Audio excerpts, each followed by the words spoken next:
Hi மக்களே, நான் தான் அவங்க லைஃப் ஆஃபீஸர். நம்ம கேங்லேயே கஞ்சிங்கரையும் வச்சு விளையாடுற காலம் தொட்டு ஃப்ரெண்ட்ஸாக இருக்கவங்க தான் இந்த சுஜியும் பென்சி. 2 பேரும் மேரேஜ் ஆகி போயிட்டாங்க. இருந்தாலும் இப்போ நம்ம கூட க்ளோஸ்லேயே இருக்காங்க. கடவுள் நம்மளை படிச்சதே நம்ம ஃப்ரெண்ட்ஸ் ஆகணுன்றதுக்காக தான். நம்மளை பிரிக்க முடியாது. சரி, எங்கேயாவது மீட் பண்ணலாம்னு சொல்லிட்டு வாட்ஸ்அப் குரூப்பில் சொல்லிட்டு இருந்தேன். அப்போ சுஜி சொன்னால் நீங்கள் எங்கேயும் போக வேண்டாம், என்னோட வீட்டுக்கே வருவேன். அங்கே போய் பார்த்தாச்சுன்னா நமக்கு வேண்டி ஒரு பிரியாணி படையிலேயே போட்டுட்டா. சரி, அப்படியே எல்லாரும் சாப்பிட்டு முடிஞ்சிட்டு நம்ம பழைய கத்தி கதையெல்லாம் அங்கே இருந்து இறக்கலாம்.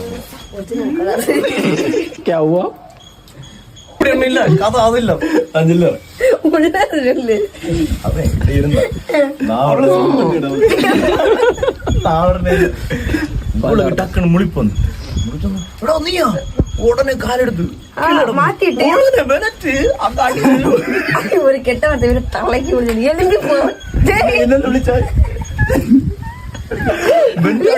பாக்ஸ் அடியில்